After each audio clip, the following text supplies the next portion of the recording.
Ladies and gentlemen, welcome back to the Blue Staple Podcast. I'm yours truly, Marcus. We're here to discuss the Week 16 matchup with the San Francisco 49ers. We'll be going up against the Indianapolis Colts on Monday Night Football. This is a night game. Hopefully, I'm still awake to watch this, but this should be interesting.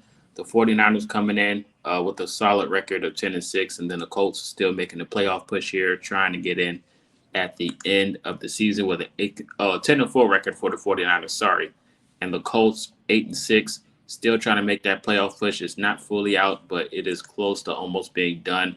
The Colts, battling injuries week in and week out, and still trying to find a way to be competitive. And it's going to be an interesting game going up against this 49ers team. No Anthony Richardson still, but they got Phillip Rivers. Phillip Rivers is there and active. After last week, his debut against the Seattle Seahawks didn't go as planned. They lost by 2 points, but he did have a pretty decent game and did put them in position to win. That pretty much is the only thing that matters at this point is putting your team in position to win and getting the job done. Minus all the mishaps or things of that nature before the game. What matters is the final score. Like I said, he had a chance to win the game. The defense had a very solid game, but they just fell flat at the end. And it was an embarrassing fashion, honestly, in my opinion. Under 30 seconds, you got a chance to win, and you let the opposing team drive down the field in less than 20 to kick the game-winning field goal. With no timeouts, by the way. That's just unacceptable. Um, but the Colts offense, is pretty much still a strength, minus the inconsistencies and, the efficiency in the red zone. They still are one of the better offenses in the league, ranking wise. But, like I said, they can barely get in the end zone nowadays compared to what they used to do. The defense is pretty decent. It's not the best. It's respectable. But like I said, they have certain collapses in the game. It's not something we're not used to seeing. This is the Colts. They're pretty much the same team all year round. They just have the same base. No matter what coach you have, they're still the same team at the end of the day. Minus the injuries and things of that nature, I said they can still put up a fight regardless of the situation. And it's just the matter of how you end it. I think game plans and coaching has a lot to do with this. But you can't really put the blame on the coaches because they're not out there taking the snaps. They're just calling the plays. The players out there got to go out there and execute. Um, but like I said, for the defense, they're middle of the pack. I was probably put them in the middle. Like I said, maybe in the 10 to 15 range. Um, like I said, pass defense isn't the greatest, but the run defense is pretty much where you see the success on that defense for the Colts. As for the offense, the run game is definitely one of those things for them to have success. Passing game is, it's iffy. It has its moments, but the run game is definitely the T for the offense. And that puts them as one of the best in the league. I still have them top 10, not 10. So you guys let me know your rankings for the Colts offense and defense going into this week. Like I said, last week they lost to the Seahawks. Phillip Rivers made his debut coming back from the couch and coaching in high school. 120 pass yards, one touchdown, which was to Josh Downs. The kicker, Blake Grupe, hit a 60-yard field goal to give him the chance to win.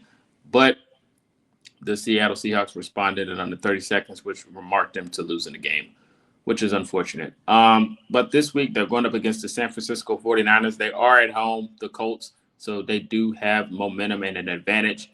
Going up against one of the best offenses in the NFL with the San Francisco 49ers, the Colts schedule hasn't been easy towards the end. I think their easy stretch was at the beginning, which is why you see most of the success. But now they're actually being challenged.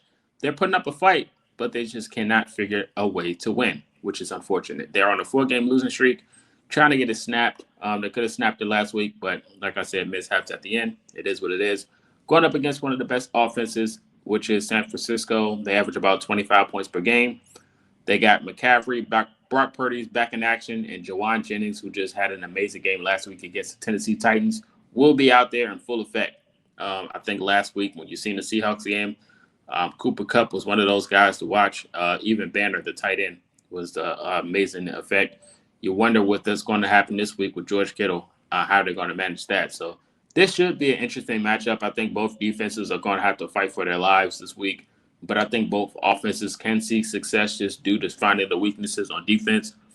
When you look at the 49ers, the pass game is going to be a piece of cake, probably. going into this matchup. The linebackers in coverage is still a mystery to watch. Even though they have some success in the first half, the second half is always one of those scary sights as a Colts fan. So like I said, guarding the tight end for the Colts defense has to be the cup of tea because managing George Kittle and then Christian McCaffrey, of course, has to be another guy to watch. They probably won't be without Parcells because he got injured. But Jawan Jennings, like I said, just had an amazing week. So it's going to be interesting to see who they line up against him. Due to with the injuries at the secondary position, this should be an interesting matchup, like I said, for the Colts going into this game. Um, the San Francisco 49ers are 10-4. Brock Purdy just had an amazing game against your rival in the Tennessee Titans.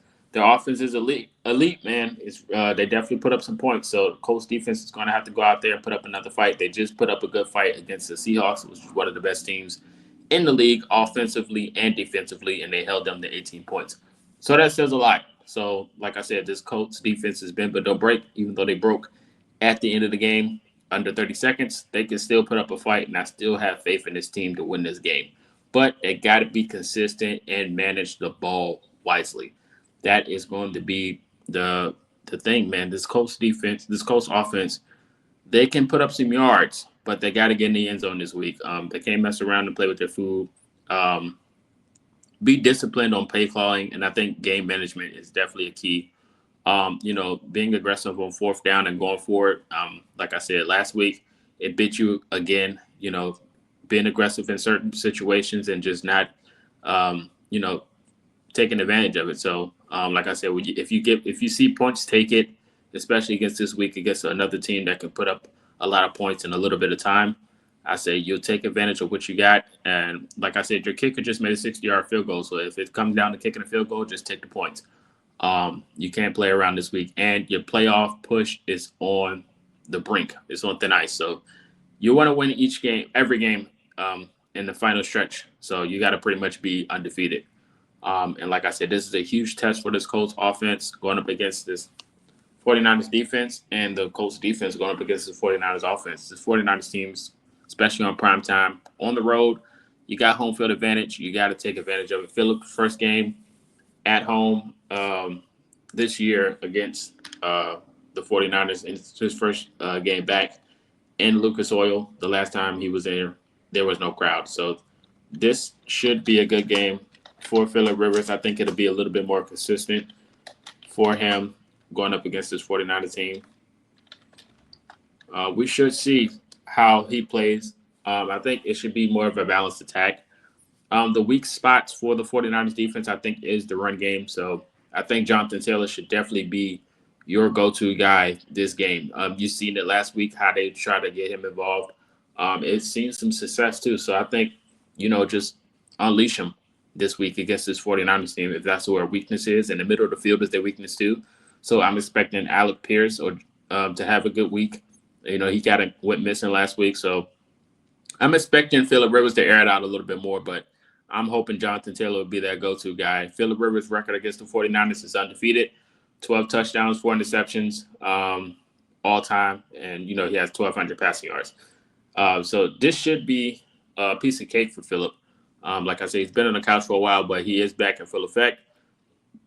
So the players to watch this week for the Colts, of course, is Jonathan Taylor for the offense.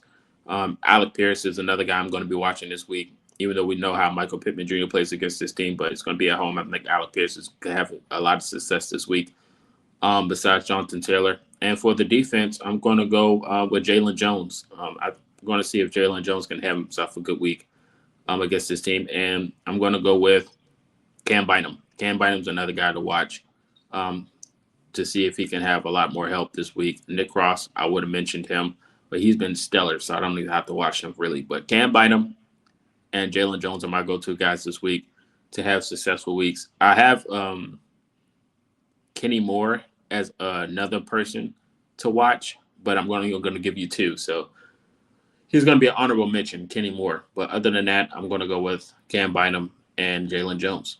I'm going to go with the Colts to win this one, a close one. I think both defenses are going to, have a lot to deal with. But I'm going to give the favor to the Colts. But you guys let me know your thoughts in the comment section, who you have winning this game, Colts or 49ers. Let me know if you're a 49ers fan or a Colts fan. Will you be watching the game? It's Monday night. Will you be awake to watch it at least? Let me know your score predictions. And how much faith do you have the Colts in making the playoffs in this late push?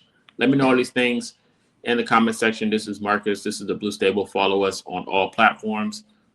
Just type in the Blue Stable podcast. Check out our website, thebluestable.com, where we drop articles pregame and postgame.